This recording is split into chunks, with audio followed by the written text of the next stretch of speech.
Radical atheists are saying, people say that Sufi Islam is very peaceful. Is it true? If yes, does that mean that they don't follow the true violent Islam of Muhammad? Okay. Is it more peaceful? Yes. Yes, it's more peaceful. It's a lot more peaceful on average. Okay.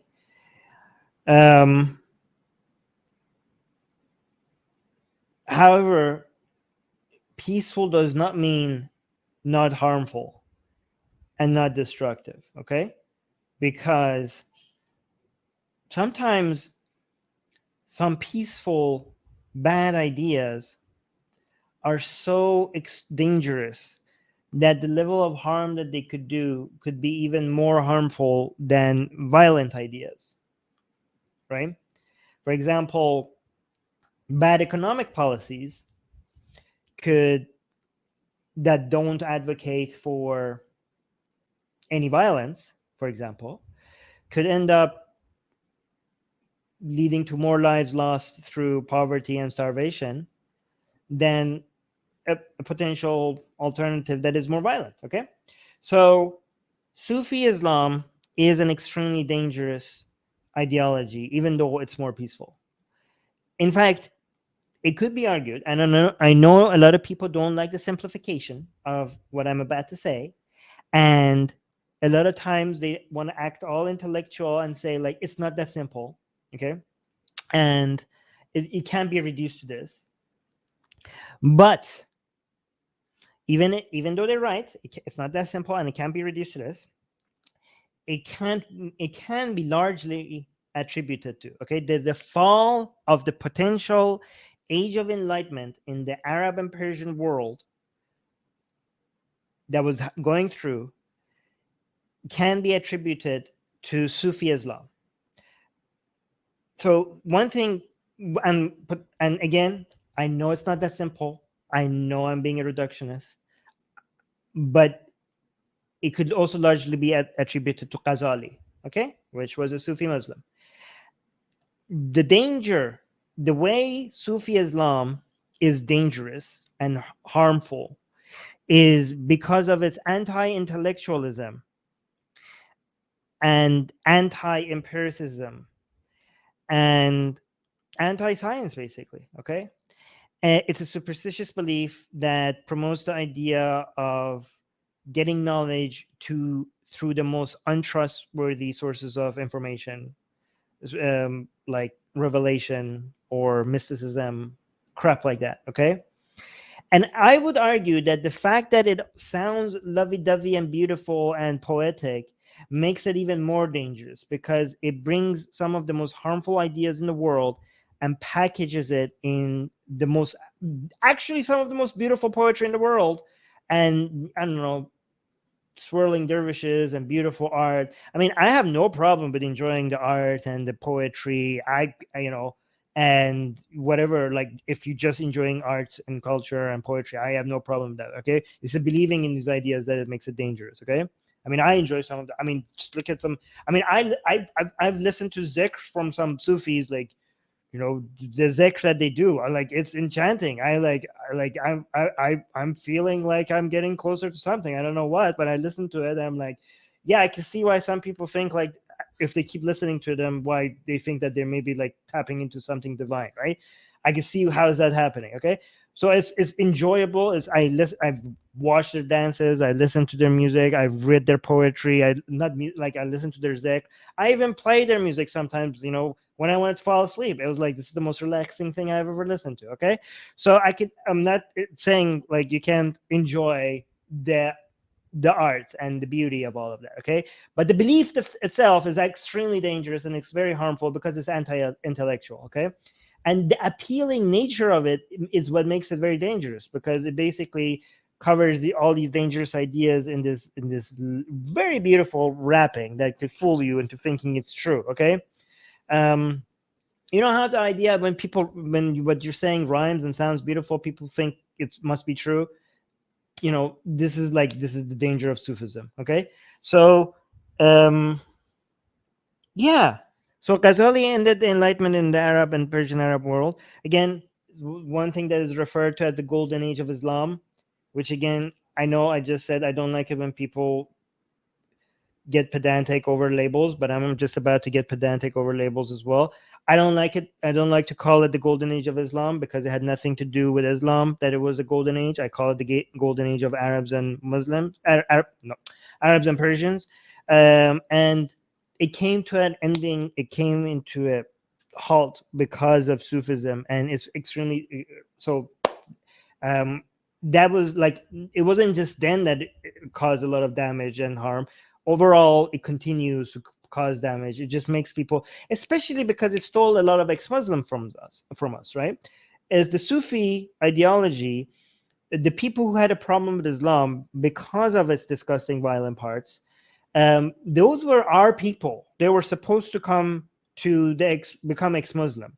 So Sufi Islam is this trap, okay, that moves people from one anti-intellectual version of Islam, and people are getting tired of it. And instead of all of a sudden maybe taking them out, and there's like a step in between, and they fall into a trap and they stay there. Like if that wasn't there, we would have a lot more ex-Muslims, because it just seems like, okay, apparently there's less,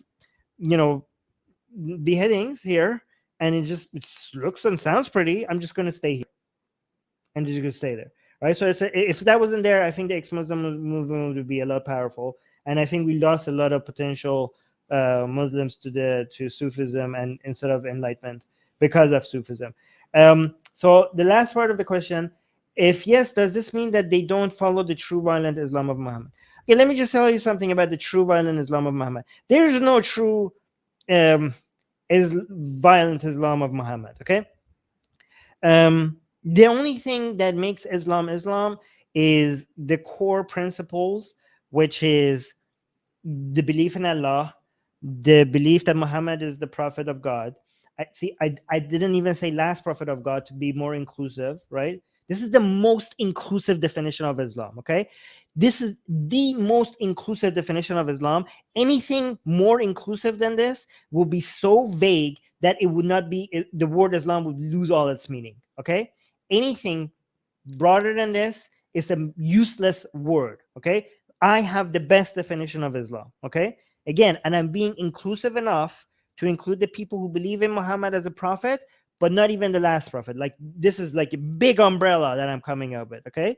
The belief that Allah is God, the belief that Muhammad is a prophet of God, again, not necessarily last, just a prophet of Allah, and the belief that the Quran is the word of God. Okay? If you remove any of this, it's not Islam. Okay, I'm not committing the no true Scotsman's fallacy, because words need to have meaning at some point. There needs to be some lines. Okay, no, if somebody says like I've never been to Scotland, I'm none of my parents are Scottish, but I'm still Scottish. Like, no, you're not Scottish. Like, this is not no true Scotsman's fallacy. The word Scottish, a Scotsman word has to have a meaning at some point. There needs to be some lines, okay? So that's my definition of Islam, okay?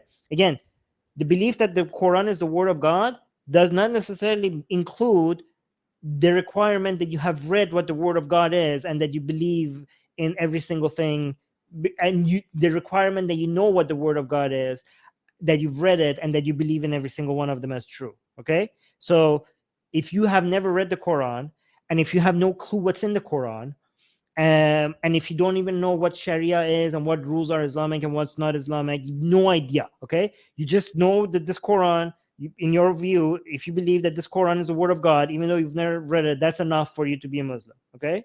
So if somebody says like, I don't believe that, I believe women should be free, I believe in democracy, I believe in gay rights, you're like, is that person a Muslim? Like, yeah, as long as they believe those three things I said, they're still a Muslim, okay? And their views is Islam, okay? Because again, the requirement was not for you to have read the Hadith or the Quran and agree with those, okay? The requirement was you just saying this Quran is the word of God, okay?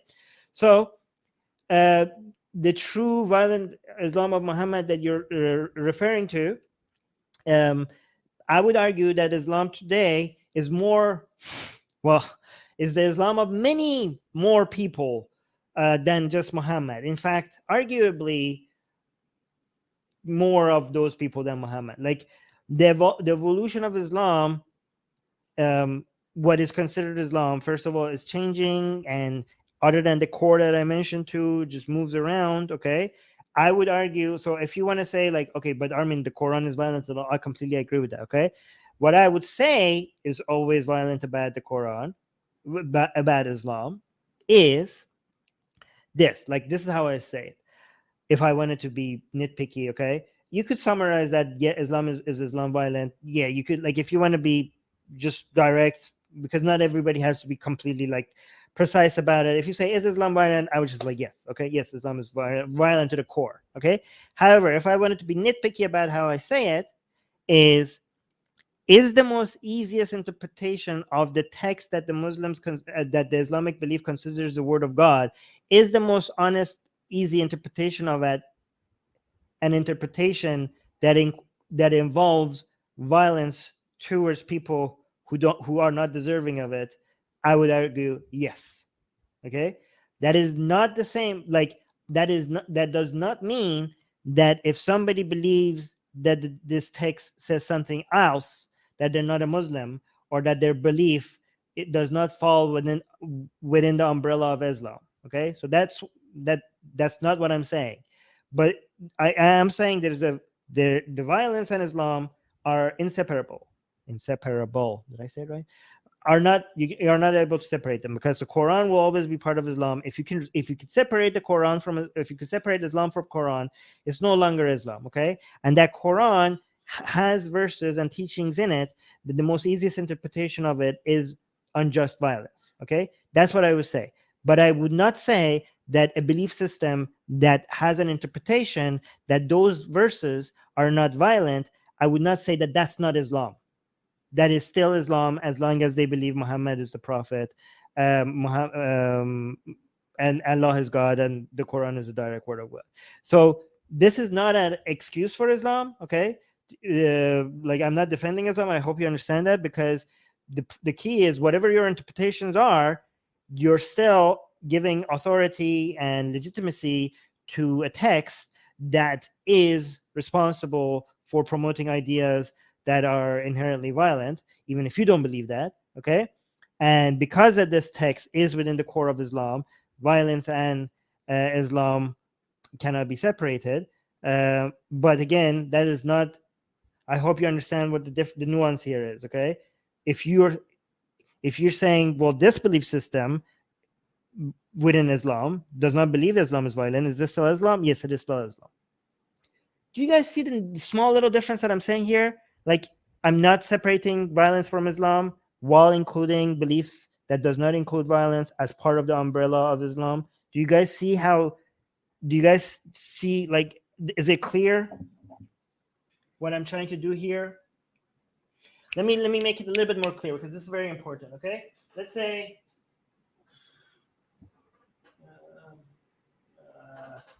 let's see this. Let's say I have this book. Okay, and this book is the book of our religion. Okay, and it says, go do these violent things to these people. Okay, and you're saying this book is within the core of our religion. Okay, and it's very clear. So, like, go do violence to these people over there. Okay, and you say, okay, this is our religion, but my interpretation was of this verse was that go love them to death. Just love them to death. Okay, that's what it means. I mean, just love them a lot. That's what it means. Okay, so your interpretation is something peaceful, and I'm not saying that your sect within this religion is not part of that religion. Okay, however, this religion is still a problem, because it includes a book that is promoting violence, even though your sect within that religion does not interpret it that way. That's the most simple way I could explain this. Hey guys, if you're a fan of blasphemy and sexy Callie, like me, then you need to be sure to subscribe to our newsletter, link in the description below. Because if you subscribe, we will send you a free copy of our Blasphemous Art ebook. And let me tell you, it is the tastiest blasphemy that you can find anywhere available today. And we are so generous with our blasphemy that we continue to send you more blasphemy every week. So make sure to subscribe, link in the description below.